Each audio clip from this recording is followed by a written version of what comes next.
Hey, welcome. So glad to have you guys for our all-church meeting. This is a step forward for us. We have several people in the room, socially distanced. I take my mask off, and I have my little alcohol wipe to wipe down the microphone between. But we are live in real time with you, which is wonderful. So I'm glad you're here participating with us. And let's open with prayer. Our dearest Lord and Savior, we cherish Anona. We cherish what we have together with you in the midst of us. We know that the closer we get to one another, the closer we get to you, because you are in the middle between each one of us. And so we ask for your comfort, your guidance, your strength, and for you to have watch care over us as we lead your church. Bless our deliberations as we move forward. In the name of your Son, Jesus, we pray. Amen.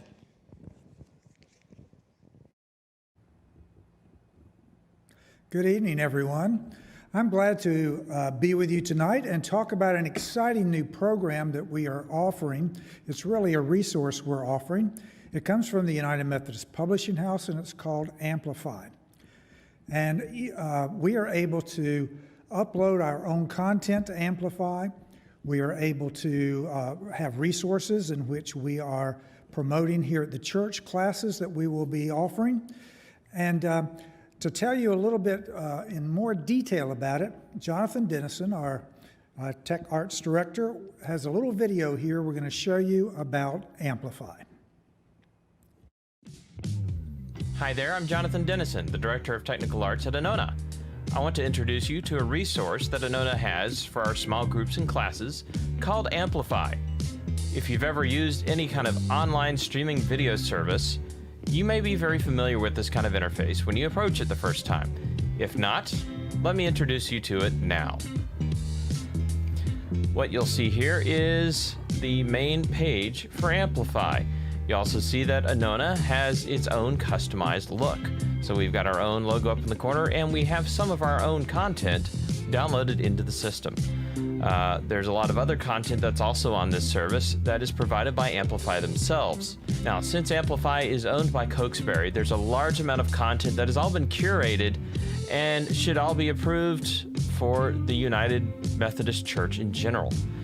So everything on here should, for the most part, reflect similar to Anona's values. Let's look at the interface.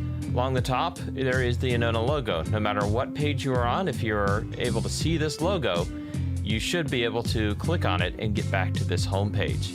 Moving across the top, you'll see Amplify Groups, Live TV, Browse, Discover, Search, the user information for when you're logged in, and Help. Amplify Groups is a newer feature. As far as I understand it, it will allow us to basically hold something like watch parties or allow you to invite a bunch of your small group or class together from their own locations and watch something together through the Amplify interface. Live TV is basically a constant stream of video source. Whatever it is that you see here at the top is what's running on their live TV stream. So if you like to just leave a TV running in the background while you're doing other things, this would be a way to do it and have some very edifying content. Browse allows you to search by very specific frameworks, whether it's by topics, speakers, or writers.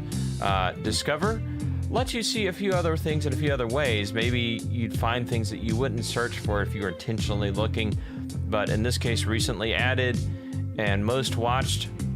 These are things based on Amplify's content in general. So recently added is what Amplify has added recently, and most watched is what users of Amplify watch the most. And then there's other featured studies and more.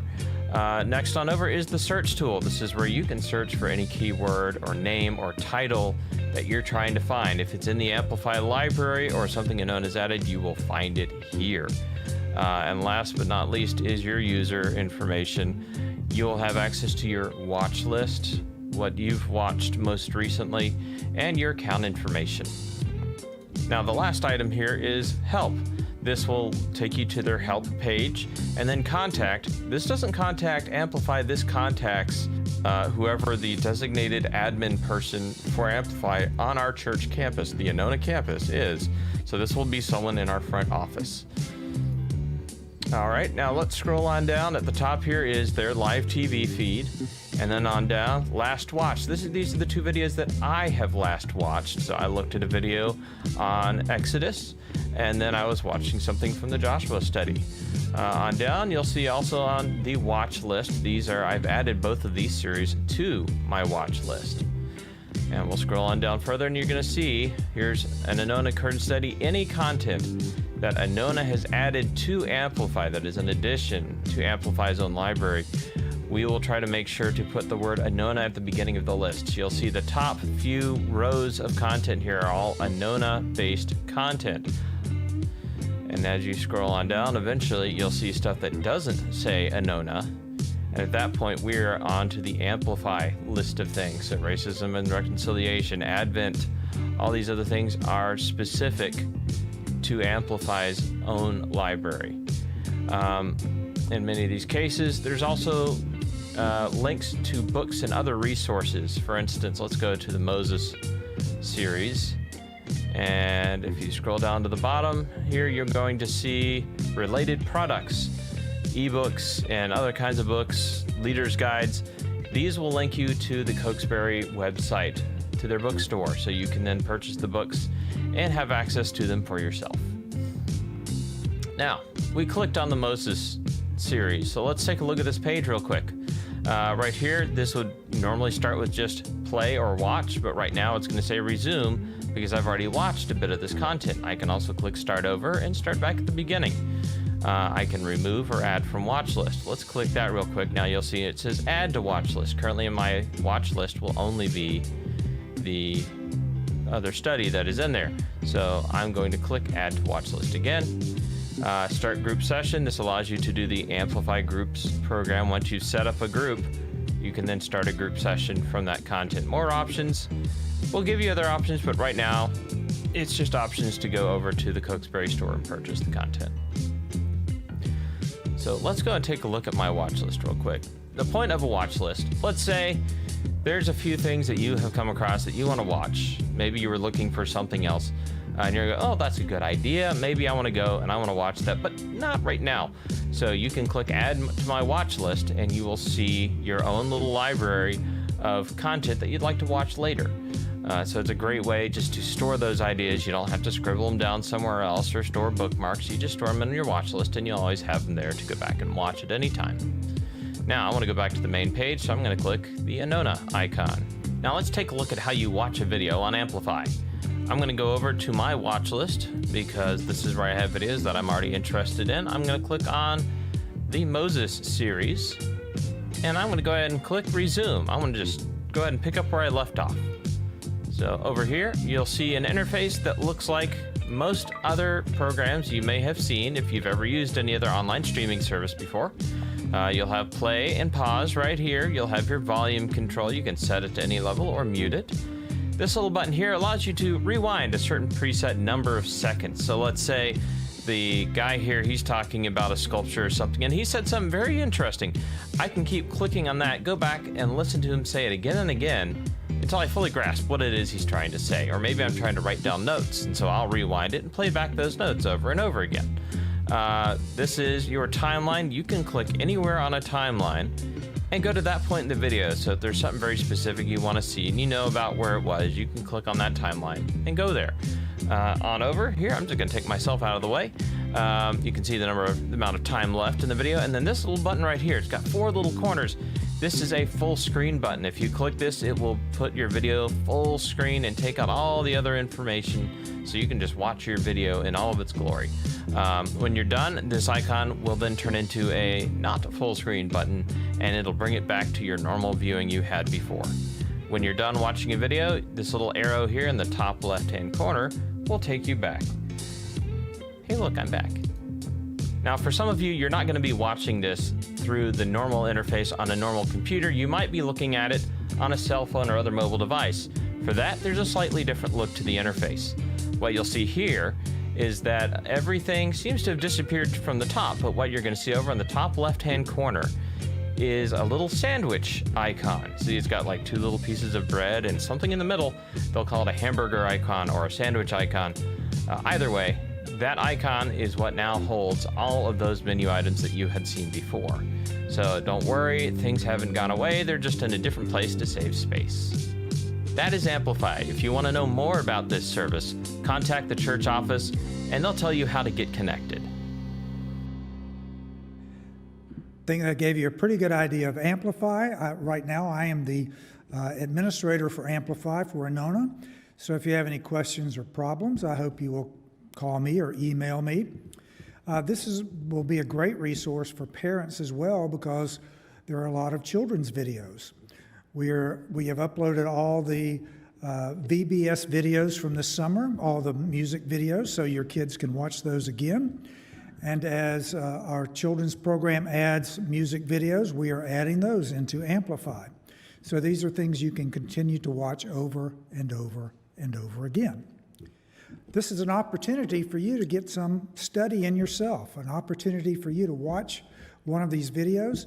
If you are interested in the resources, then you can go to Cokesbury and buy those resources. It's a way that you can eventually, once we can start gathering together, invite other people into your home and have a group study together.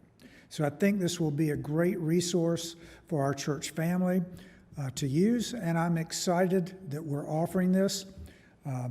It's not too hard to set up, and I just ask you to contact me, and I will give you the password that you will need to set up your own account. It's a subscription basis. You'll set up your own account. It's free, and you can begin watching videos yourself. I happen to take my lunch hour sometimes and watch some of the videos because I want to see them too. So thank you for this. If you have questions, we will answer all questions at the end. Please go ahead and write those down, send those in. Erin is here to take those questions, and we'll be sharing those at the end of our program. Next, I'm on the agenda again to talk about the St. Mark's congregation. On August 26, the St. Mark's congregation held an open meeting for the congregation to discuss reopening plans and the current financial situation facing St. Mark's. All present at the meeting felt it was time to cease the worship service held on that campus. And here are some of the factors pertinent to that decision. The ongoing COVID virus concerns have made it uncertain as to when and how many members would be able to come back to the campus when it reopened for worship. During the previous year, before the pandemic, we had lost 6 to 8 regular worshipers due to death or age-related moves, where they moved to be closer with family or had to move into a retirement facility. Some decided to move to another church, and some of our snowbirds have decided that it's not practical at their age to keep coming back and forth. Since the pandemic, we have lost 2 more of our regular congregants to death, and another is in hospice care. Some of our most at-risk members will not feel comfortable returning to in-church worship until the pandemic is over. And so St. Mark's is that critical low stage of regular participants. Financial giving has decreased almost every year since 2006, when the district asked Anona to supply a pastor for St. Mark's.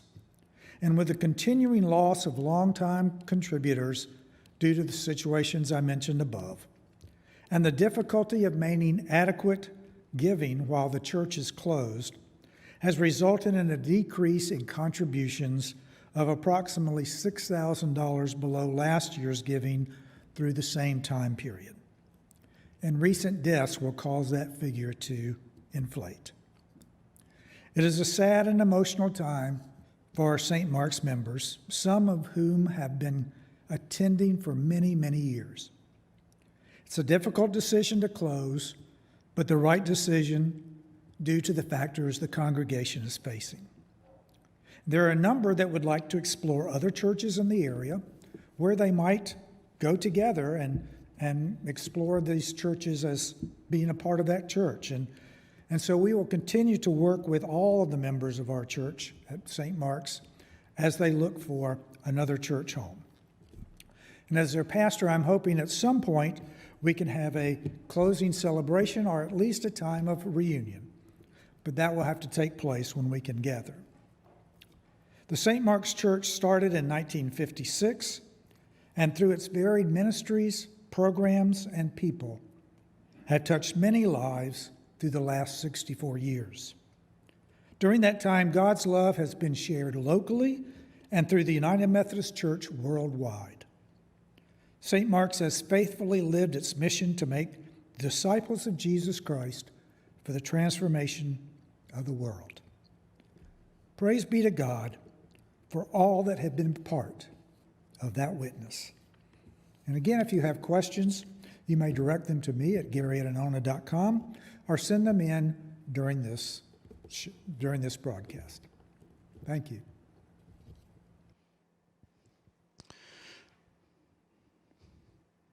Thank you, Gary. What a blessing you've been to St. Mark's, and a blessing you are to Anona, and the leadership that you provided. These are not easy times. Again, my name is Terry Collier. I'm here to speak a couple things to you about the Legacy Care Team. We still have an active group of volunteers every week making phone calls to our senior population at Anona, trying to reach out to them through telephones, finding out what their needs are. It's been an incredible journey, and we've learned a lot along the way. And so it's been very helpful to build these relationships and keep the connections going. Tonight I want to talk about two dates in particular that are coming up. One is September the 20th. September the 20th, we're just calling the COVID-19 Day of Prayer. With all of these phone calls that we've been making, well over 30,000 phone calls to members of Anona. There's a lot of people that are living with anxiety and isolation and issues that are relevant to this coronavirus. And Nan Hubble, a couple months ago, came up with an idea. She says, well, we just should designate a day of prayer. This thing is not going away anytime soon, so let's gather the people together and just designate a day of prayer. So September the 20th, all day long, will be designated a day of prayer. You can go to the website. We've got some ideas. Leslie and Aaron and the tech team have come up with some really good articles from the conference. But today, just think about this. I got these statistics today, and it all depends on where you get your data from. But worldwide, the coronavirus has affected 180 countries in this world, 180 plus countries. 27,570,000 cases have been diagnosed worldwide. 898,126 people have died in the last couple of months to this COVID virus. In the USA, we've had 6,493,000 people that have contracted this disease. 193,673 have died as a result of the coronavirus. In Florida, we have 650,092 that are on the record today, and 11,919 deaths in our state. Pinellas County reports 20,526 cases, 678 deaths. And so the point is that the world begins to get closer, and we all know someone now. Everyone knows someone that has been impacted by this coronavirus, whether they've been tested positive or they've lost a loved one. And we've lost people here in Anona, and we've had families that have suffered as a result. So the people of God, just by nature, we come together. And it's not that you don't pray every day, but here is a day that we're just kind of putting it out there. And we've through Jackie's help with missions, we've contacted the conference, several other churches, and thousands and thousands of people will be joining us on that day to designate for a day of prayer. It could be a great exercise for families with young children to do it together, to have youth and families do it together, and just come up with creative ideas. The corona pandemic has rapidly transformed how all of us live our life as we know it. Millions of people are all over the world have been hit with challenges, fear, anxiety, economic hardships, isolation, many other stresses. And United Methodist Church invites you to this day of prayer. And on this Sunday, September the 20th, we invite you to be in prayer wherever you are. And we're going to pray for those who have lost loved ones, those who have contracted the virus, those who are vulnerable, looking for safety and protection, those who experience fear of anxiety of contracting the virus, families who are facing difficult decisions between food on the table or public safety, those who do not have adequate health insurance, leaders of our church, leaders of our nation. The list goes on and on, the needs that we can be praying for on that day. So mark that on your calendar. Join with us. Share it with others. All of your groups, your contacts, relatives in other states and churches, share it with them.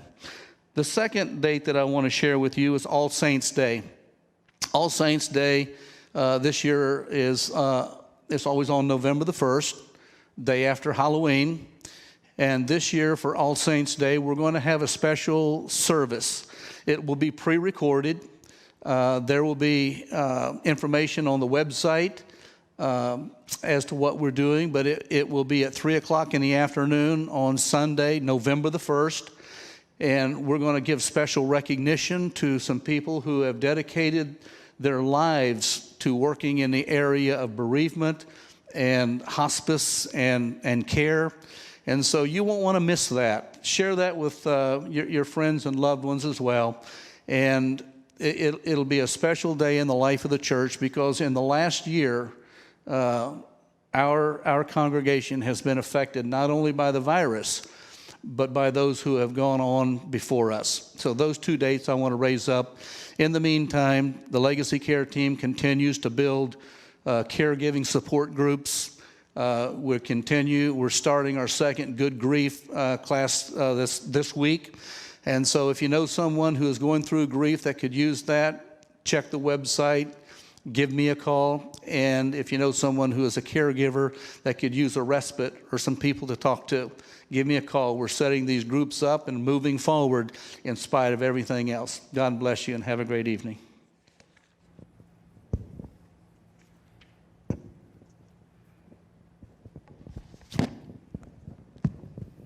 Hello, Anona family. It's so good to see some faces here in front of me today. I know you can't see them, but there are about 20 faces in front of me that normally I only see on Zoom.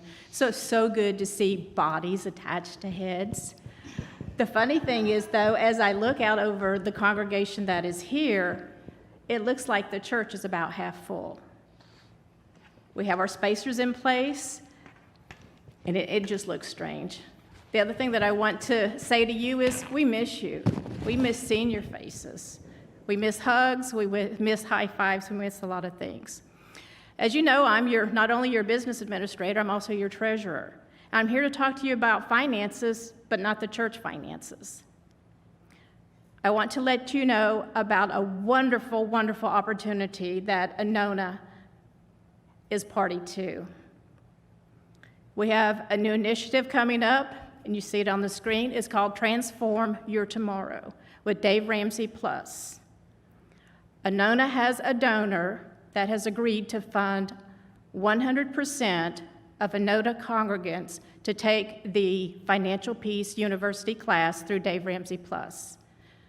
That is normally a cost of $129 per family, and you have the opportunity to do this for free. I'm not going to give you all of the information tonight, but it is coming soon.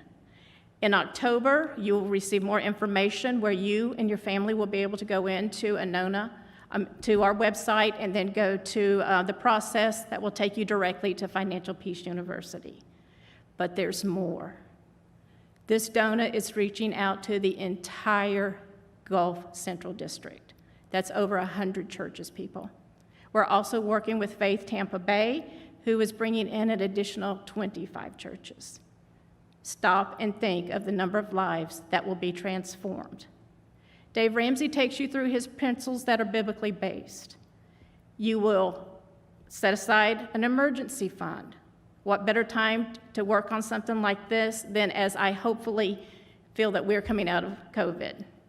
So many people were hit so hard with COVID, financially, emotionally, and by losing their loved ones. So this is a wonderful, wonderful opportunity. I spent the month of July and part of August working with coordinators that will be assisting in classes beginning later in the year. So look for coming news about mid-February about when classes will be available. There will also be a big event that we're leading up to in January. So there is hope, people, and Anona is going to help you transform your tomorrow. Thank you.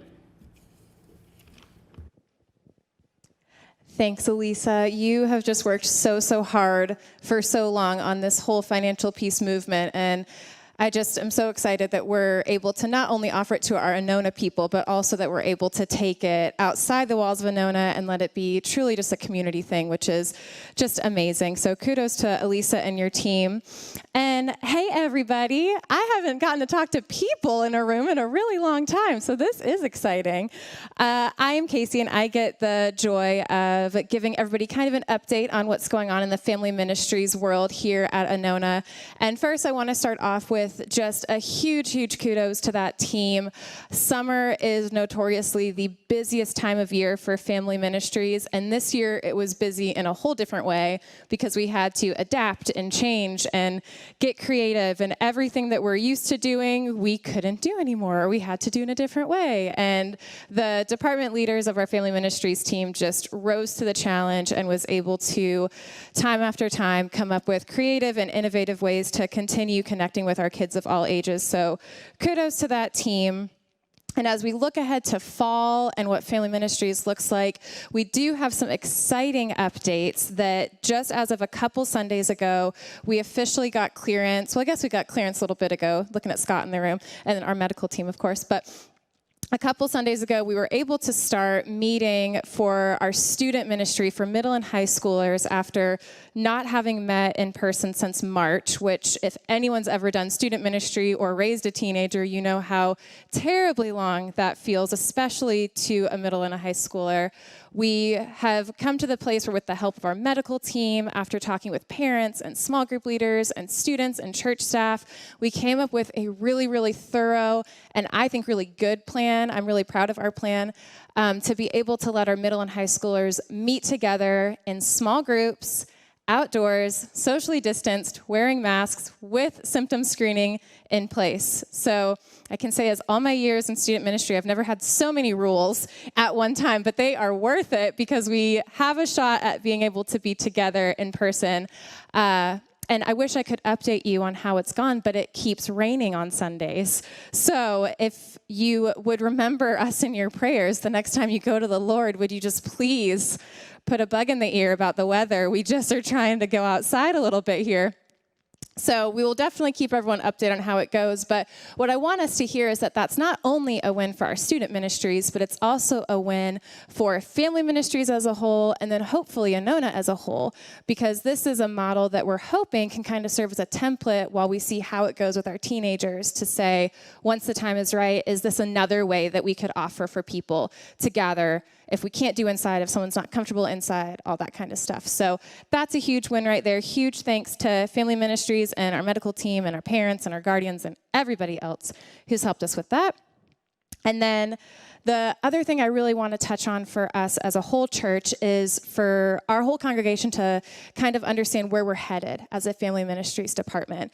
So for a while now, all of our individual ministries, whether it was infants or youth group for middle and high schoolers, elementary age stuff, we all operated really well, but we didn't have that ability to have this cohesive kind of congruent thing running through all of us to really unify us as a whole movement. And we all really wanted that, but that's hard to do. And so since I've been able to kind of assume this new role as looking at family ministries as a whole from kind of the bird's eye view of things, we've been able to together work as a team to come up with ways to unify all of our departments into one unified movement. And so one way we have done that is through the transitioned for all of our ministries to now adopt the same kind of curriculum, which is the Orange curriculum. If you have any questions about Orange, I don't have time to go into it now, but I'm more than happy to talk about that. It's one of my favorite things in kids and youth ministry. So you can ask me any questions you have about that later on. But we will now all be using the same kind of curriculum through all of the infant through high school ministries so that it's one solid strategy. Parents will get used to what they see there. It's the same kind of model, same kind of language, same kind of activities that are all age appropriate, and they'll just be kind of that common thread all the way through. So that's one huge thing. And on kind of a subcategory for Orange is that it's that huge focus on small group ministries. So if you've been around student ministry here at Anona, you know how much we love small groups. We love small group leaders. I'm looking at our few people in the room, and there's so many of you who have been small group leaders, and those are just my favorite breed of humans because it is so powerful to sign up to love somebody else's kids for many, many years of your life. But we're starting to adopt that, again, in all of our ministries for our family ministries department, including our elementary age kids. So when we do reopen the doors of Anona and we're able to come back and all is right in the world, we're so excited to be planning that when that time comes, we're moving to a small group model for our kiddos. And there's so many reasons for that, but mostly it's just from what we can see, it's the way that kids can really latch on and make their faith their own. It's a way that kids can go from receiving something from a stage to hands-on, age-appropriate, developmentally appropriate activities with kids their age, with caring adults called small group leaders who are committed to walking alongside them and being another adult who loves them other than the adults they live with. And that's just going to be able to help them build that authentic faith of their own, even from that young age. And so we're moving towards that model. We're still dreaming of what kids ministry will look like when we can finally open back up again. But Aaron Weeder, our interim kids ministry director, has done a fantastic job at dreaming through that kind of stuff with us. And we're thinking that there's going to be a lot of fun upfront elements that transition into those hands-on activities, small group times that will then set them up to go into youth group, which is where it's all small group based as well. And so even though we still can't meet in person and there's a lot of behind the scenes stuff going on, we assure you that in the family ministries world, we are really excited and we're moving forward in what I think are some really good ways that are going to hopefully help our kids of all ages connect to God and to each other.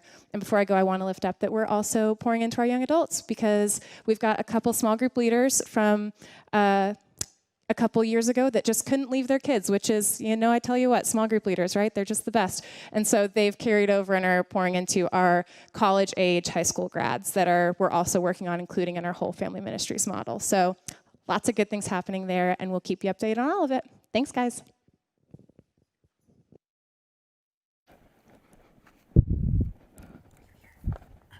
You're okay. Hey, guys. It is so good, as Elisa said, to get to see some faces. And what we do want to do, we want to point the cameras out to this congregation again, because the idea that we'd like to convey is a little bit of what worship would look like when we get to that phase where we're able to start welcoming some of you back into our worship centers. And so we've had our quilters, we've had Jeremy coordinating the quilters, we've had them working with Scott and the medical team in order to make it possible for us to make sure that we have the social distancing happening within the spaces of our pews to get the appropriate distance. You'll notice everybody's wearing masks except for the speakers who are coming up here every time. And this is part of what would be the expectation for all of us as we come back into worship when we get to that phase. And I'm up here to talk to you a little bit about that whole phase, along with Scott Magnus. So this will be one of the times where you get to see maybe two of us on the screen at the same time. But I want to remind you of where we started. We came out with a three-way plan, a three-step plan that went through three phases that said there was a time where we weren't worshiping on campus at all. There was a time where we would start getting small groups back together, and then there would be a time where we would start having worship together. And right now we're in the midst of this phase where we are going through what we call phase two. And we had to change phase two a little bit. And so we're going to pop a little bit up on the screen for you to be able to look at to see the phases that we had. We had these up for you last time. So that's the phase 1, 2, and 3 that I just spoke about. And now we have a more detailed phase list that will break it down a little bit more. And I'm going to focus more on that gray area because the phases ahead of that, when you see the phase 1A, the phase 1B, the phase 2A.1, those are phases that we've already moved through. So we're about halfway through our reopening process. We're actually about to step into the next phase here very shortly, we hope. But right now, you might have noticed in the past 2 weeks, we started to offer the early service again. So that was part of phase 2A.2. The youth are restarting, like what Casey just shared. So that's another part of phase 2A.2. And what I want to do is turn it over to Scott, who is heading up our medical team that's been advising us on when it is appropriate to take each step of this journey. And so Scott's going to speak to us a little bit about the phases that come after that little gray section moving forward and a little bit more as well. So Scott? Well, hey, church. As Elisa said, it is so great to look out. I got a response on that. That's great. So an actual human response. And it is great to look out on a room that holds so many fond memories for me and my family, and I'll bet for yours too. To see actual folks sitting in the pews, safely distanced, 6 feet apart. It's been quite a journey, hasn't it? And I'm here to represent an amazing group of folks, the medical advisory team that's been in place since March, advising our church leadership on how to tiptoe through an unprecedented situation. The medical team exists of myself, Jan Gullick, RN, Betsy Bomar, RN, Nancy Dowd, RN, all with extensive nursing experience, including the best practices for infection control. And Richard Schomp, a paramedic who serves as Director of Operations for Sunstar EMS, but also is serving on the county EMS command staff for COVID-19. And Richard keeps us up to date, really cutting edge on a very, very fast-moving, ever-changing situation. And we're kept on task by Reverend Jeremy Harrington, who is our liaison for our church leadership as we move forward. Team, thank you for your counsel and your guidance as we move through these turbulent waters. You know, Richard mentioned we're at 2A2. That's where we are now. We've had a reopening plan in place for a little while. Worship is still online. We've added an early service. And as Casey mentioned, our youth are prepared to meet outside. I admire them. That is dedication. When your adult leaders say, yep, we'll meet outdoors in the middle of the summer in Florida, that's dedication. We do love our youth team and our small group leaders. As she mentioned, it hasn't happened yet, so we need to pray for good weather this Sunday so that our kids can be back together. So that's where we are now. Where are we headed? Well, 2B.1, this is where we're headed, and my friends, this is short term. We're very close. Where worship moves to live on Sunday morning.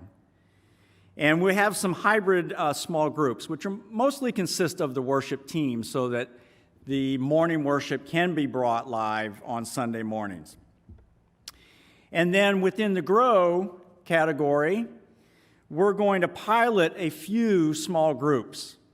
And I am really pleased to tell you that the medical team has given clearance for that to actually begin. We've already done training for 1 or 2 small group leaders, and we will pilot those programs of very small groups, less than 20 folks, here on campus in the very, very near future. Now, 2B2, we're actively working towards that goal, where we actually will have folks on campus for our worship.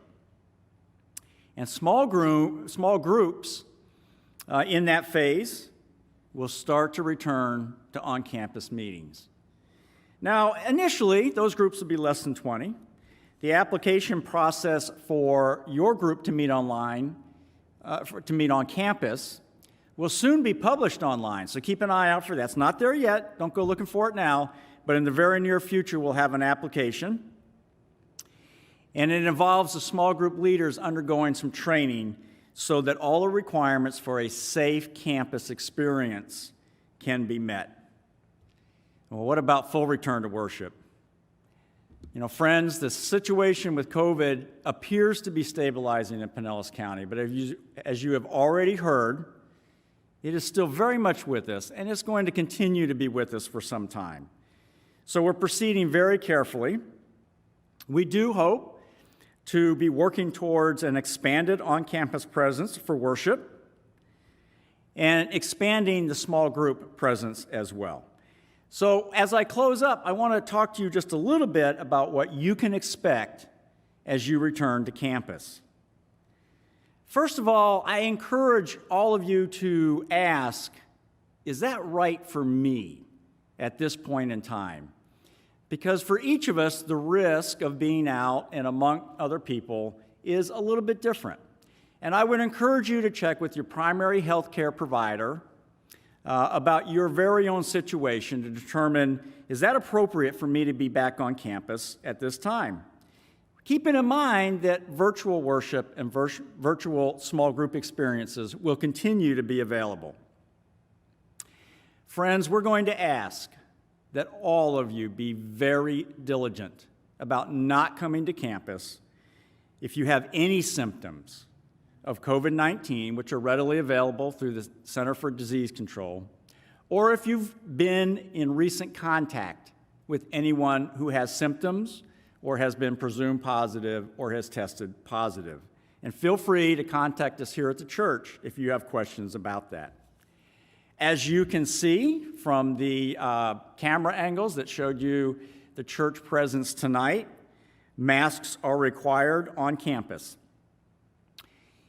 I want to ask you to take a few minutes and really consider the masks. It's been a little bit controversial. The healthcare team, the medical team has provided guidance on this. We're asking that you choose a mask that has multiple layers, and for sure it has to cover both your mouth and nose and fit snugly. It has to be worn correctly. Friends, the mask must continue to cover mouth and nose all times while you're on the campus. And the medical team has joined with the CDC recommendation that your mask may not have an exhalation valve of any sort, nor are we permitting neck gaiters at this time. The CDC has recommended against both of those things.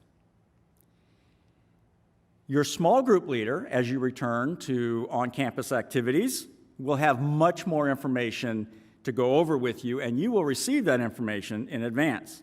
Now, of course, social distancing will remain in effect even during your on-campus experience, and we're going to ask for frequent hand hygiene, and we are putting hand hygiene stations all over the campus. So pretty much you won't be able to turn around without being able to perform hand hygiene with an antiseptic. All of the other requirements will be discussed by your small group leaders as we begin to return. My friends, it's great to see you. Welcome back. Take care and stay safe.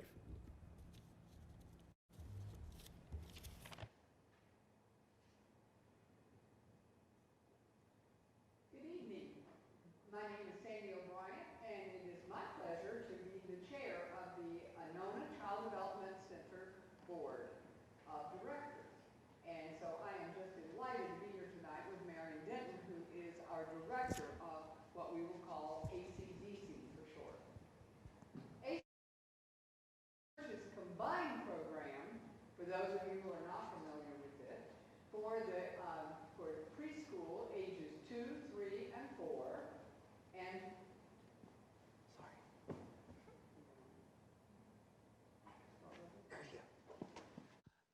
Good evening. I'm sorry. My name is Sandy O'Brien, and I am currently the chair of the Anona Child Development Center Board of Directors. And with me tonight is Marion Denton, who is the director of our program. Anona Child Development Center, which we will call ACDC, is the church's combined program for 2-year-olds, 3-year-olds, 4-year-old VPK program, and also before and after school care for elementary. The program includes half-day and full-day enrollment for the preschool, as well as the elementary program before and after. This year, during the coronavirus pandemic, we have added a full-day virtual school class for the children who are doing distance learning so that their parents can return to work while their children are engaged in virtual learning and distance learning from their schools. This now serves 9 children currently. ACDC follows very closely the calendar with the Pinellas County School Board, and our program has been in place for many years under the leadership of Sally Berthy and Sharon Stevenson, and now Marion. And we provide academic, emotional, and Christian appropriate child development programs for the children. We also emphasize the use of conscious discipline, and that approach helps children to grow and utilize self-management as well as all the staff and children to develop healthy relationships. It's a wonderful program for which our church is very proud. We are accredited by several licensing agencies and was recently lifted up for excellence by the national publication of the United Methodist Church called the United Methodist News Daily Digest, and we are very proud of that. Back in March, when the school system closed and our campus was being closed, we found that we also would need to close ACDC, and our teachers and staff were heartbroken. They did not want to close, but it was necessary to do that. And so they creatively planned so that they stayed in touch virtually with their children and continued their program as best they could till May.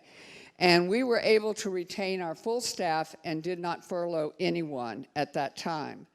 Marion and her staff are exceedingly competent and very, very dedicated to the children and the families, and we are most indebted to them for what they did during that period. Then came summer, and we had to decide. We serve many families who are in the essential vocations, and so we felt that as a ministry, the staff and Marion were just adamant that we really needed to go back and continue to have our summer program because of the ministry that we serve to families. And so they decided to do that, and we had to get approval from several sources. We were able to get approval from the church and also followed all the programs and exceeded the expectations of the Pinellas Licensing Board, the Pinellas Health Department, the Florida Conference of the United Methodist Church, and with our own medical team here who is on the reopening task force. And the school moved forward, the program moved forward and provided a stellar summer program for children. And we are so proud of that. It was altered so that no class had more than 10 children. There was no crossover of children. They stayed with the 2 teachers, and the children stayed together all day long and never crossed over to be with anyone else to keep them safe. We had strict protocols entering the day each day and thorough sanitizing procedures, and the program moved along without a hitch. We are so proud and grateful that we experienced no COVID cases in staff or students for the entirety of the summer. And now we are honored to be a guide to the larger church as the task force moves forward with reopening, and some of our experiences are being helpful to them. We served approximately 40 children during the summer, and it was an overwhelming success, and we are so grateful to God for that. We have now launched into the fall program following the Pinellas County School schedule. This includes the addition of our virtual class that I told you about, and now ACDC has a total enrollment of 39 preschoolers and 24 elementary students, which is less than we usually have, but we are growing and will continue to grow as parents are able to return to work. This is a very difficult period, as we all know, and we are very confident that our program will continue to grow. We ask for prayers for that. We are off to a great start, and we are most grateful to our Anona missions team for all the support that they have given to us. They have gifted us 7 laptop computers so that our teachers will not have to use their own devices to be able to continuously connect with parents and children who are at home.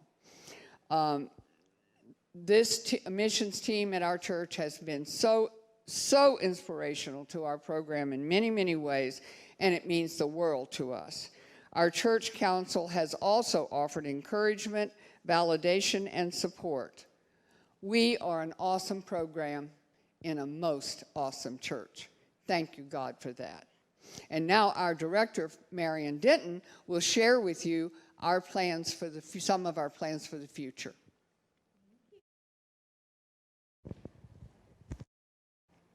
Hello, church family.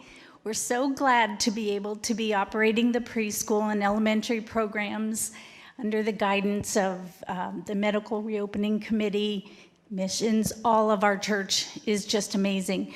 Here's what we're excited about. We're investigating expanding to include 1-year-old children in our preschool. There is a need. Licensing has basically really been supportive. They've come out and measured. We're getting quotes and bids, so we're hoping that will maybe even happen in January. And we're also excited to possibly look at an outdoor classroom on our playground, that you do not have to lug everything out of your classroom to set up a classroom outdoors, because we have a gorgeous playground. So that's some of the dreams that we have that we're going to be investigating, and we're just going to stay vigilant with our cleaning and disinfecting and keeping everyone safe at the preschool. It's a very happy, joyful day there. The children love coming to preschool, and the parents love bringing their children. So that's that. That's our future, and thank you, and it's good to be back at church.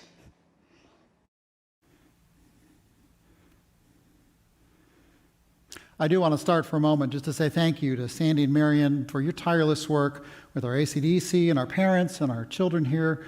One of the things that they mentioned briefly, but I want to really lift up, they have been so much of the leadership, but also the guidance for us as a church when we've been working with our medical teams and other areas to say, what does reopening look like? They've been at the forefront of many of the processes and procedures and abilities to make that happen in a safe and professional manner. And so they've been a great guide for us as we've been looking at our procedures here at the church. So thank you both for that. I also want to take a moment to thank Scott Magnus, the gentleman who was up here just earlier. One of the exciting things that maybe you may not be aware of is Scott is now on staff with us at Anona. Yes, we've just brought him right on board, and we're excited about that. He's with us part-time for now, and his role is actually, and I want to get the title correct, Scott, he is the Director of Facilities, Health, and Safety. Did I get that right? That's right, okay. Facilities, health, and safety, and we are so glad to have him on board. He has literally dived in head first, both hands, both feet, and just been swimming upstream with us and making sure that our campus is proceeding through our reopening process and our safety measures are being implemented. And I want to lift up Steve Liver. Steve has been a blessing to us as a church for many years. He's not here tonight because he's on vacation. So thank you, Steve. Hopefully you're not watching this. You're actually enjoying vacation. You can watch it later. But he's enjoying some well-deserved time off there. He's going to be coming back for a little while in a part-time retired status as the hands and feet to really help Scott and the maintenance team get things done around here. So we're so thankful for Steve stepping on and coming back to help with that as Scott is transitioning fully into his role as Director of Facilities, Health, and Safety. We'll remember that one.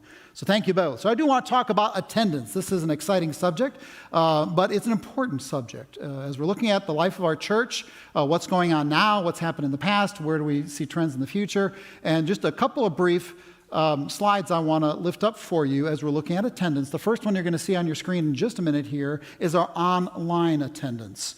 So just to give you a quick history, online for Anona has only been around for a few years. We started traditional online back, I believe it was around December of 2018. So we're about a year and 3/4 now for that. And contemporary was just last December when we put that online. So less than a year for our contemporary service. And what you see there is this is the average weekly attendance of not only the Sunday morning, but also during the week. Because remember, we have 2 online formats for worship. We have Sunday morning when it's live and people can watch it then, and we have it up on the website during the week that people can access at their own schedule. We call that on demand. So they can access the service and feel a part of the worship there with us whenever it works for their schedule. So the numbers you see there are average per week, and when we look at the first start of the year, I know they're kind of hard to read. I'm not a great graphic designer like Richard is. His will look a lot fancier than mine.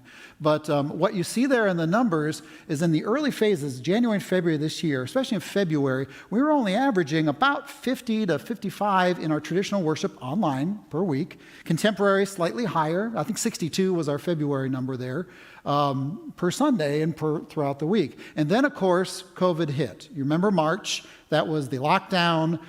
We had to close our worship services for in-person there and rely solely on online worship there. And so you see how it kind of rockets up there to April. April is Easter, and that's always traditionally been a highlight from attendance perspective. I want you to see the sheer difference in online numbers. We went from an average of 53 or 62 per week to over 500, almost 600 in contemporary. So a 10-fold increase in our online worship in such a short period of time. And I want to take a moment to give some strong kudos to Jonathan Dennison and our Director of Technical Arts and his whole team. Yeah, I don't know if you can see them. They're in the back there. They'll have to put a camera on them back there, guys, for the hard work that they have done. They laid a lot of the groundwork for us before this to make this happen. They helped us get the reliable equipment and the procedures, the reliable internet connections. There they are in the back there, waving in the back. So thank you guys for your hard work on that. They helped set the stage for us, so we were ready for this. We were ready for the moment. When that happened, we could very quickly move to an online-only format, and you see the numbers there and how quickly that rose because of the online ability and the limitations that we had there too. And then as you look from now until April till about July, August, or this summer, we actually see kind of a similar pattern what we normally see in our in-person worship, which I found which was kind of interesting. The purple line is contemporary, and it's kind of leveled out for the summer. So when you look June, July, August, it's it fluctuates slightly, but pretty much level. Our traditional has dipped a little bit under the summer, which is what we normally see on in-person worship. So I thought it was interesting it dipped a little bit online, because technically you can take it with you everywhere. But that we did notice that. So that's kind of just a snapshot of our online worship from now to August. Now, the important thing we want to look at, stepping back from here, is also what are the trends? What are the trends in worship? Where have we been? Where are we going? Now, this next chart's a little different. You might need to even take me out of the square there, if you would. This is from 2015 to now. And what you see there are the total worship attendance from January to August of each of these years. So this is only January to August. So 2015, 43,866. Yep, that's when you add up every service, between those 9 months. That's what we had back in 2015. You're going to notice over the past 5 years, we have been in decline. So you do see a decline going on there. 2016 wasn't much. It actually went up. Went up in 2016. And then you start seeing it go down 2017, 2018. Now, when you look at 2019, you see that little purple box. That was the first full year of online worship. And the purple numbers is our online community. So that's our online worship attendees. So if you look at that, we had declined slightly in our in-person worship in 2019. But because we now have our online, we actually had a bit of an increase. Not a big one. But there was a little bit of a pop there in 2019. And then our favorite year, 2020, happened. And you all know about 2020, I'm sure. And so we only had in-person worship for, I think, 5 weeks, 6 weeks. It was the first or second week of March. I don't remember the exact date. So there was very few in-person Sundays we had. So that's the reason why you see the blue square so small. Since the start of this year, there have been very few in-person services. But I want you to notice the online connection. While we are lower this year, and we're clearly lower in our attendance, look at the significance that online has played in us working through this pandemic and in connecting with our congregation. That's a significant impact there. And so as we're moving forward, one of the things we're going to be looking at when we continue to look at these numbers in the future, we're going to be looking at how does this change when we get down the road to eventually in-person worship on campus. Where does the online fluctuate, or does it? Does it change? You know, how does that all kind of measure going down the road as we're going from there? So it's going to be an interesting time for us in looking at these numbers from here there. And it's also one of the reasons why we felt it was important to bring back our 8:15 worship. While we can't yet fully meet in person, we felt it's important to start having those connections to us in our times that we normally do. And so that's one of the reasons why you now see on Sunday mornings an 8:15 and an 11:10 traditional experience for you to participate in. So that's just a little bit of look at the numbers there for our attendance. Richard's going to be up next here, and he's going to be talking to us about our finances. So Richard, I'm going to turn it over to you.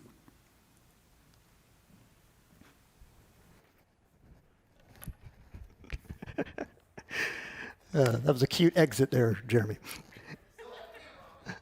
It's all good. It's all good. So, cool thing. Finances has actually been going quite well. And who would have expected with the numbers that Jeremy just reported that we would be able to still stand here saying we had a crisis hit it on March 13th of this year. We've been closed for about 6 months now, and we're at a place where our finances are not in bad shape. And I think that's something to lift up and to celebrate. That's because of you. That's because of you stepping up and realizing that this would be a tough time for our church, and people did it. They stepped up in order to make it possible. So I want to show you some of the numbers that we've got going to be able to just show you a little bit of comparison. I'm not going to go through all the details of each one of the numbers. This is going from 2015 all the way to 2020. What I will tell you is that this year is our second strongest giving year in our history. And I think that speaks.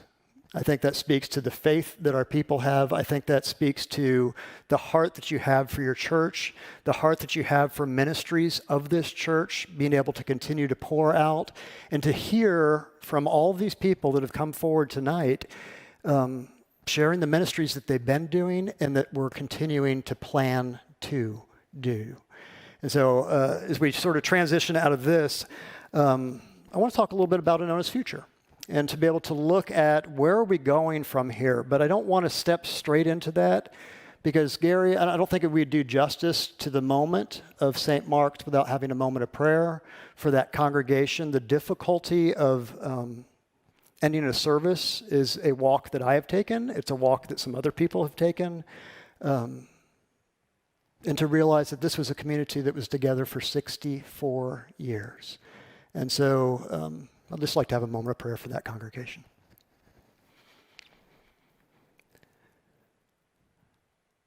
Lord, what we don't know is the full history of St. Mark's.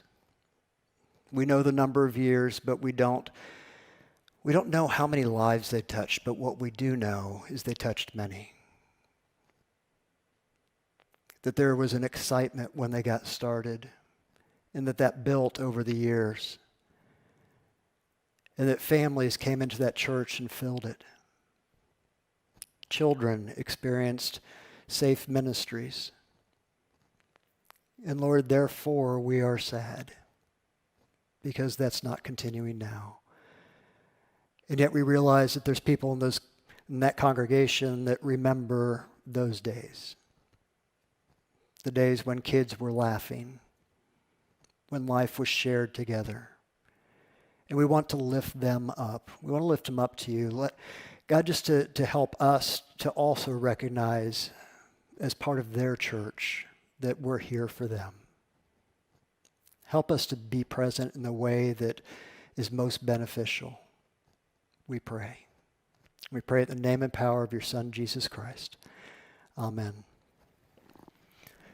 I think that as you hear the things that are going on, I hope you experience a level of excitement and also recognize that we were prepared. It's interesting. I keep reflecting back to the moment when this hit and realizing that we had just started contemporary worship online in December, and that 4 months later we were shut down.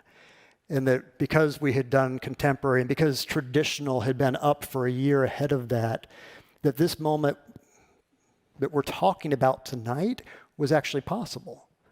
The fact that our congregation was able to remain present from the very first day. And I think that's just a reflection of the leadership that is sitting in this room. And in case you're wondering who's in the room, it is the chairs of committees, it is the medical team, and it's some of the staff and pastors of the church. These are people that have given guidance to us as a congregation to make what we've been talking about possible. And so I want to say a thank you to each one of you.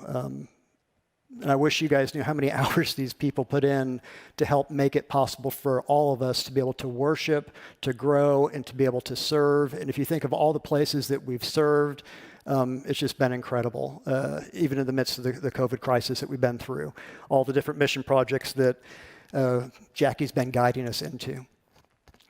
So we have things that are coming forward. The challenges aren't over. And so in order to move forward, we're going to lift up a few of the challenges that we still face. And first amongst those is a wonderful thing called General Conference.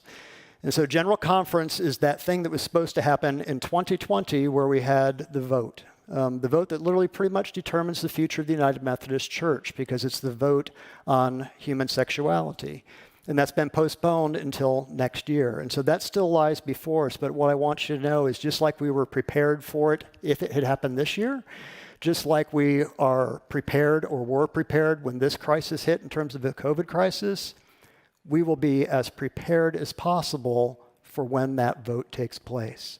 And our hope, our prayer, our desire, and I truly believe God's desire, is that in the midst of that moment that could be so divisive, that we find a way to be unified.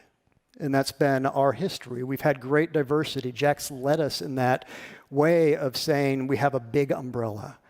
And we love our conservative brothers and sisters, and we love our progressive brothers and sisters, and every single one of them is welcome in this church.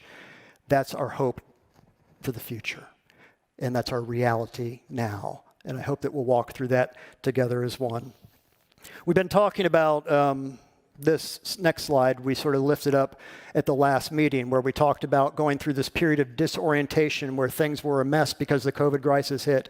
And then there was a time of reorientation where we started thinking about what's the things that we can do moving forward? What's the things that can propel us in the midst of a moment where we're like, oh my gosh, how is this happening? Why is this happening? What can we do? We didn't just sit still and start saying, how do we get back to what was? We've been trying to plan for what can be. And that's been happening in terms of our trustees. It's been happening in our finance. It's been happening in our staff parish. It's been happening in our church council. It's been happening in our preschool, our youth ministry. You can walk through each one of our ministries, and just like you heard in our stories tonight, there's thing after thing after thing that says we don't wait to go back to the old way. We get excited about a new way, that we can go out of this and say, we're fired up for Christ now, and we want you to be as fired up as we are. So we invite our community to join us on that journey. Amongst those, I want to lift up a statement that we put out on racism. And guys, that issue is not going to go away. And I don't mean the issue is not going to go away from the perspective of it's going to happen again. There's going to be another shooting. There's going to be another thing that happens. I mean, it's not going to go away in our church. We're going to keep talking about racism. We're going to continue to address it. We're going to continue to speak it. We're going to be a part of seeking to help make it better. I don't know.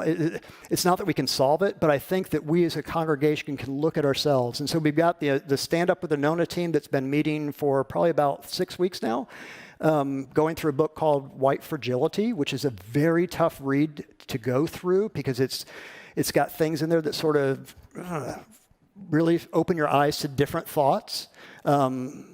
I don't agree with everything that's in that book, but it has truly spoken to me in a way that says there's things we need to address. What's the things about our church that we unconsciously practice forms of racism? And so one of the studies that you saw up when Gary was presenting Amplify was a Joshua study.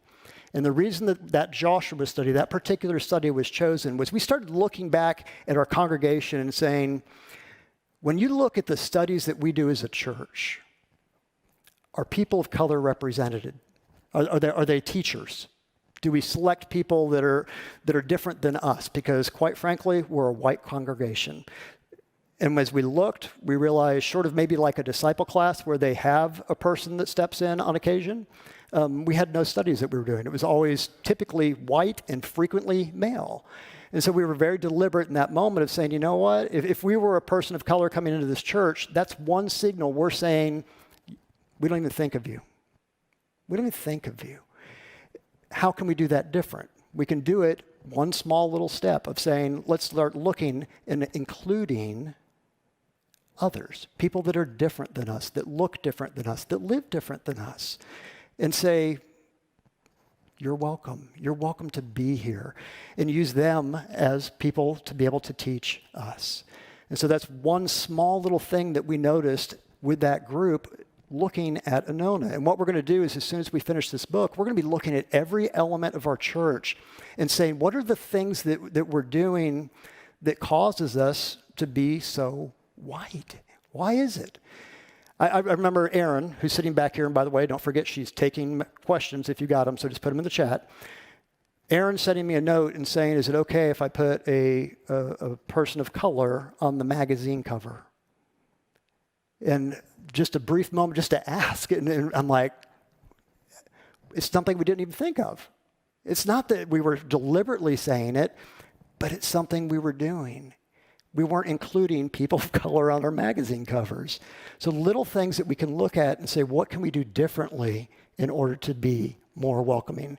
There's also going to be some things that are a little bit more difficult for us to be able to look at. So those are simple things, and we're going to get challenged as we go along. And I hope, my prayer is that we become more self-examined, more Christ-like towards anybody that's different. Anybody. I don't care if it's sexuality, color, religion. It makes no difference. We're meant to be the hands, the feet, the mind, the heart of Christ for others. And I'm pretty unapologetic about that being hopefully a way that our whole church embraces moving forward. Speaking of moving forward, you've heard some of the things that we're looking at.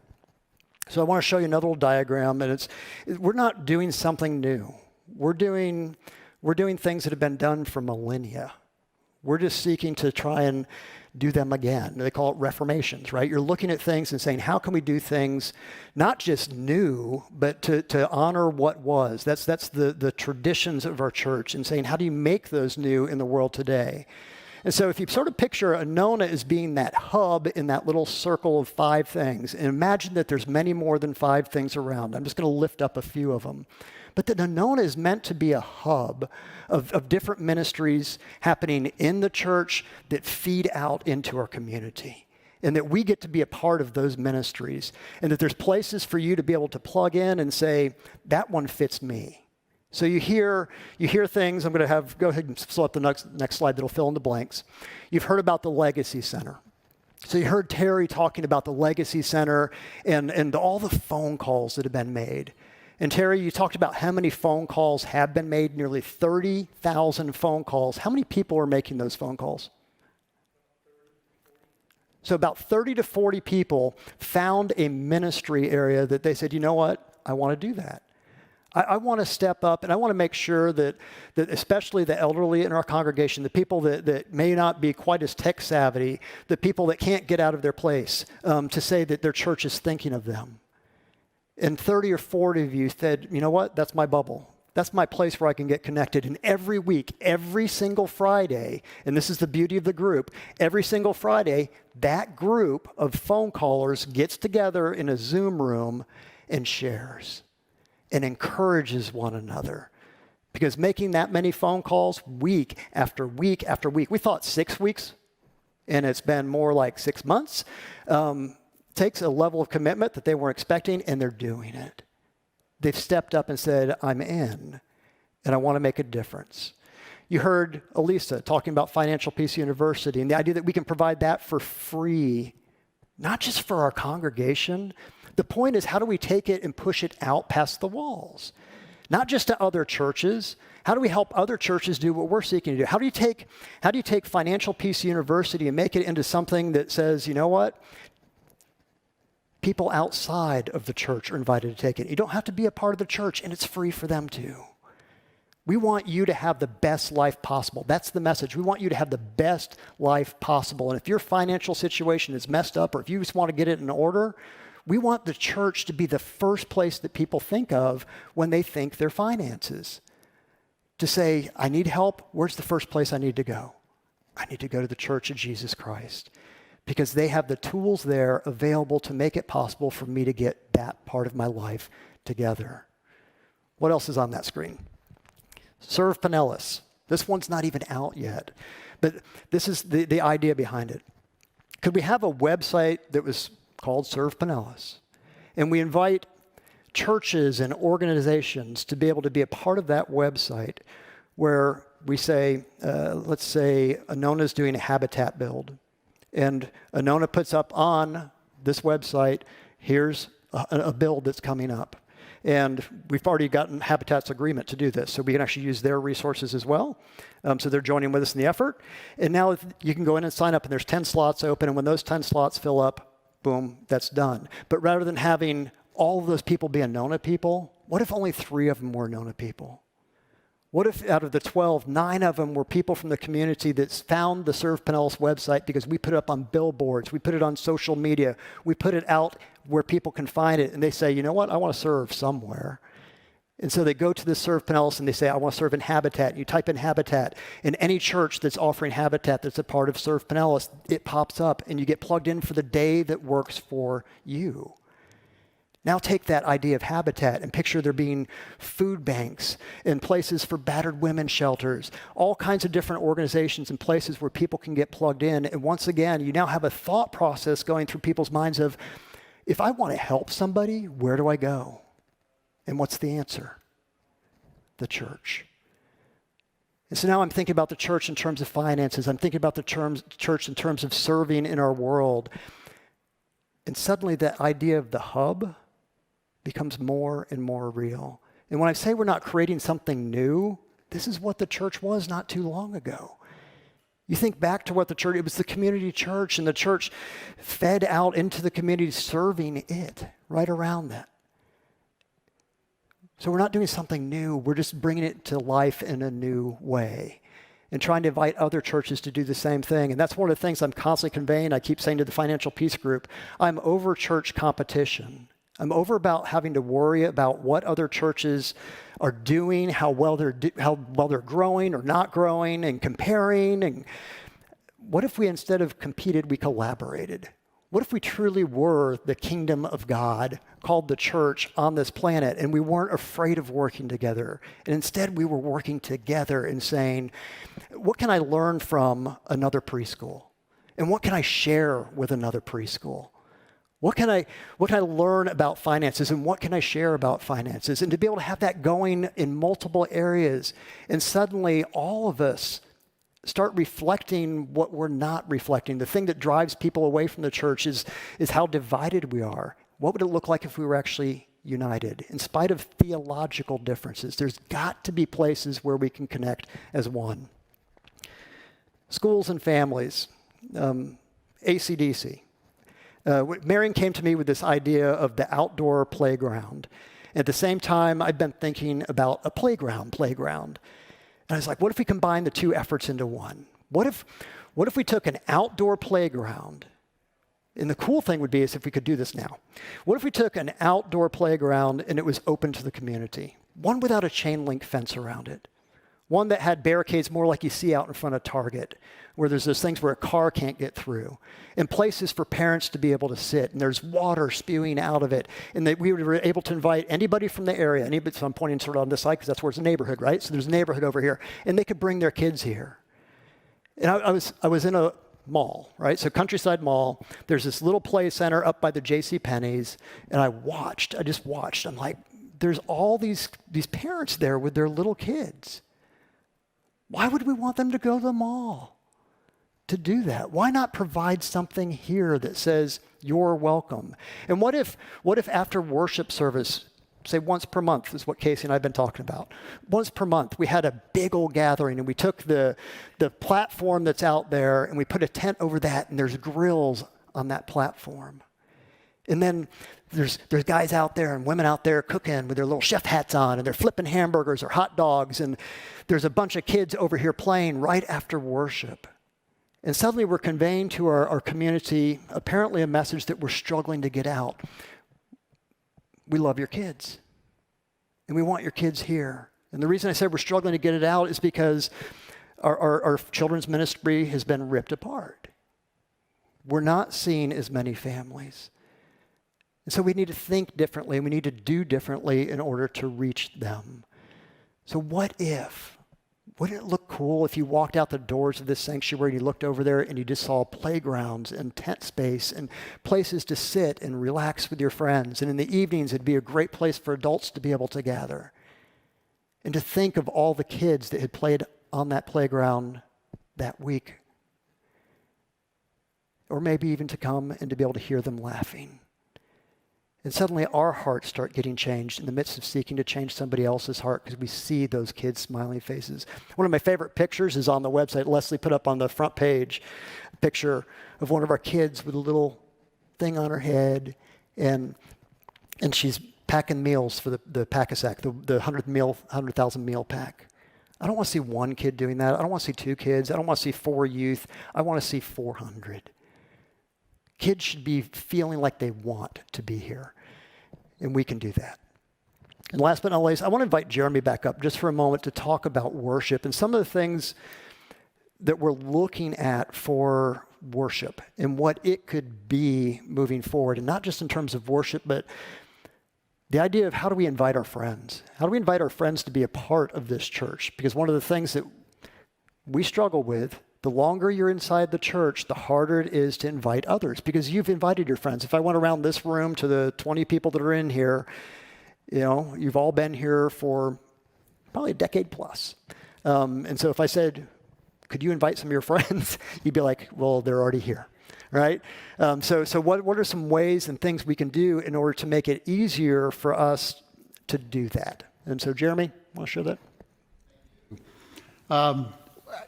Worship, let me tell you, being here at Anona for these years, that it makes my heart sing, and I know for many of us it makes our hearts sing.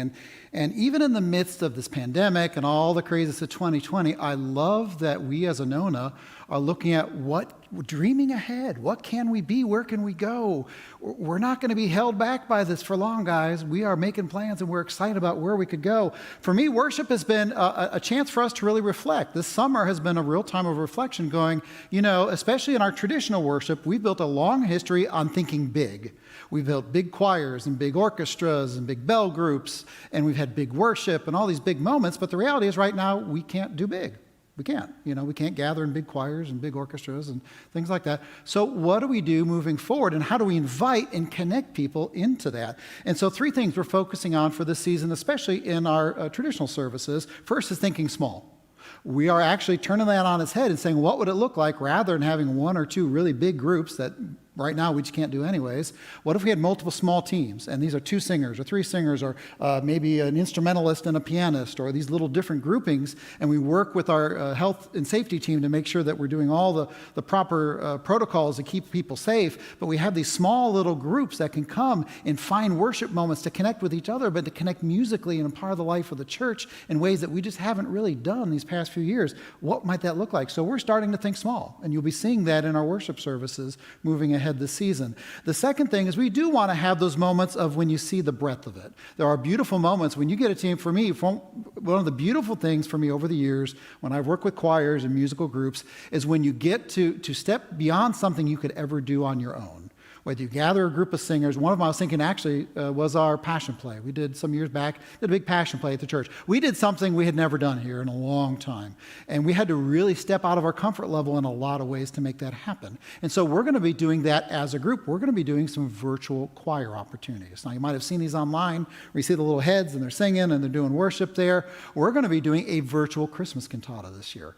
Christmas is a big celebration for us as a congregation. It's a big moment for our worship teams in the giving of their talents. And so we're going to be developing. We've already started the music, so if you're interested, Wednesday nights, 7 o'clock on Zoom, email me, I'll get you connected.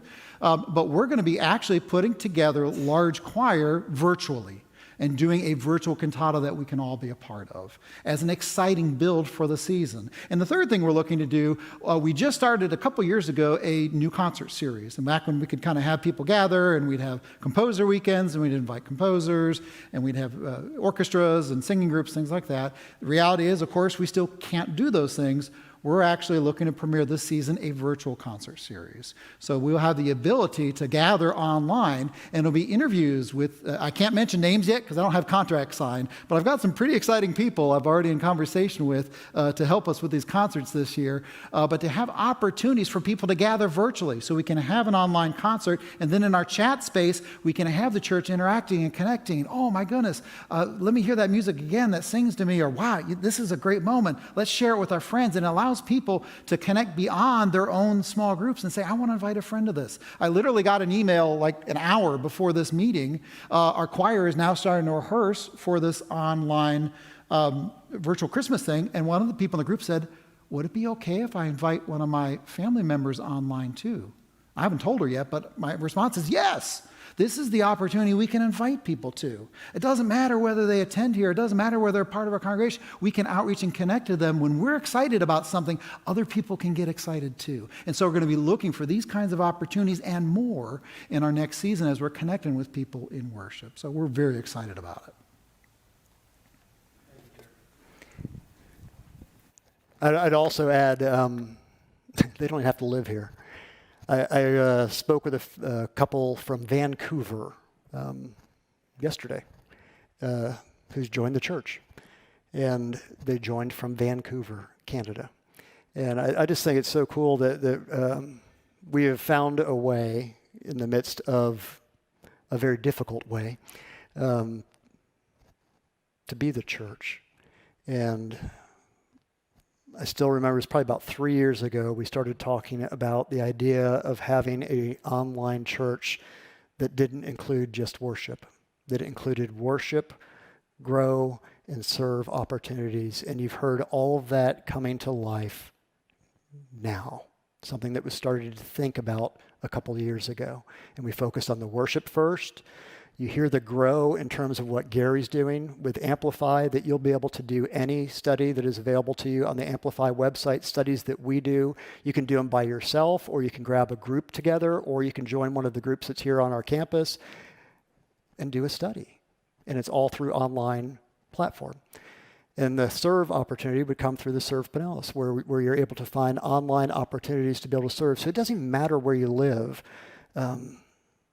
The beauty of the United Methodist Church is that even if you live in Vancouver, is we can contact a Methodist church in Vancouver, and you might worship with us, but you might start doing service opportunities with them. That's part of the collaboration. That's part of the thinking more than just Largo in terms of a church.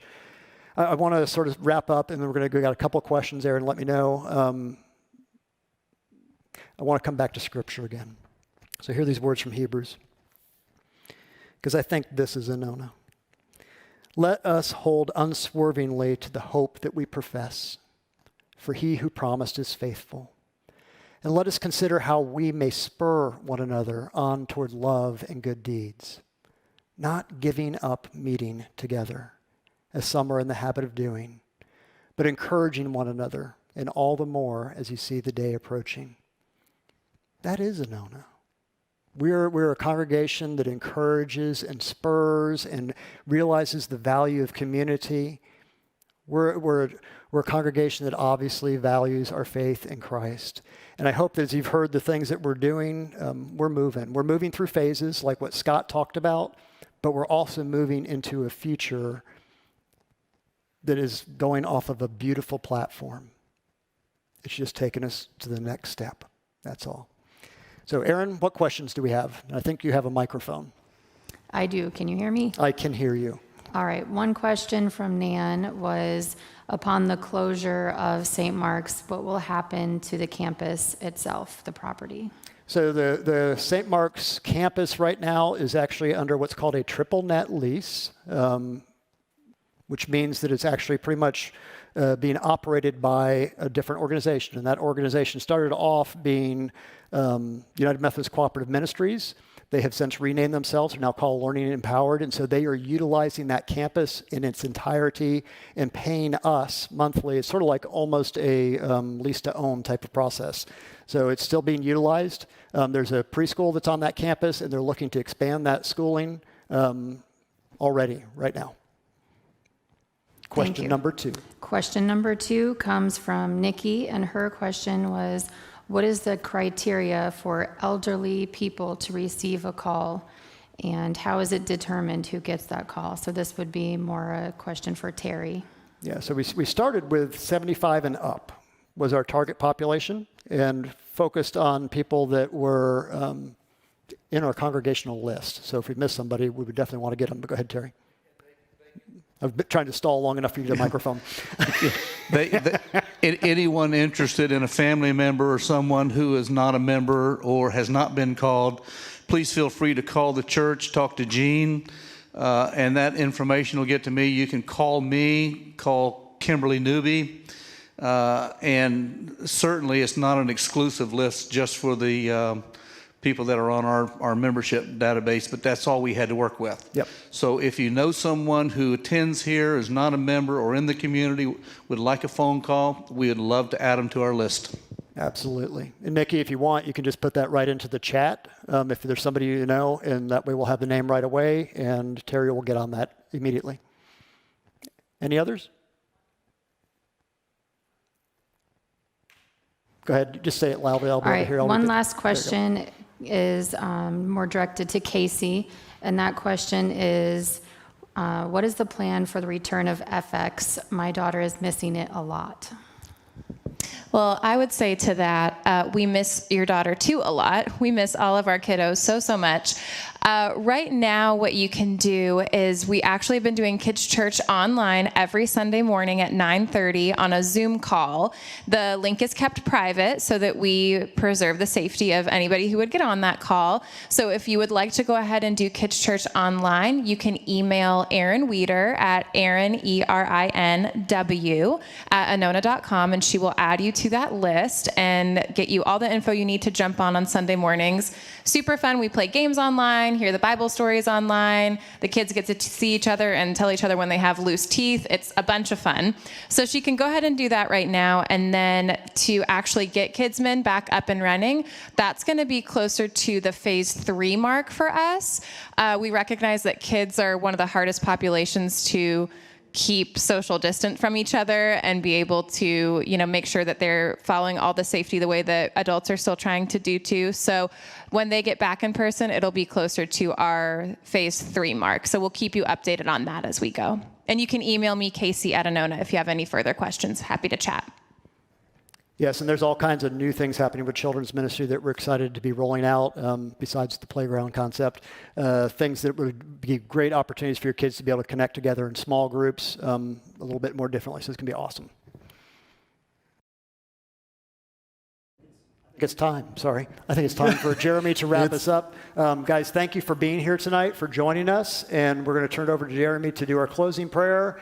And once again, if you've got any other questions or anything like that, feel free to email me. It's richard@anona.com, jeremy@anona.com, jack@anona.com, Lisa, any name at anona.com, and apparently you'll get one of us. So we'd love to hear from you. All right, let's close in prayer.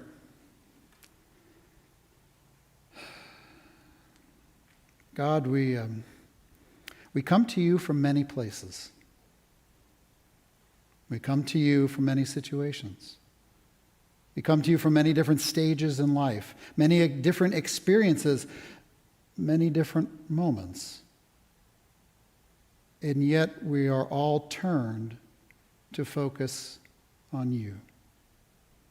And as our church continues to rethink, to reimagine what ministry is not only like in these moments, but in the days and weeks and months ahead, we do ask for that continuing to inspire us and challenge us to spur each other on towards that love, towards good deeds, to encourage one another, to support one another, to be the church for one another, as we strive to make those steps and taking that extra mile with our prayers, our presence, our gifts, our service, and our witness.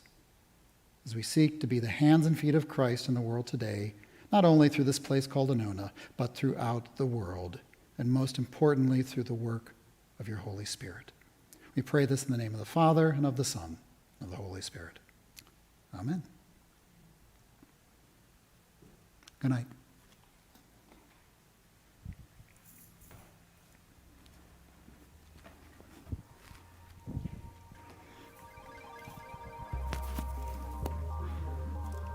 We clear?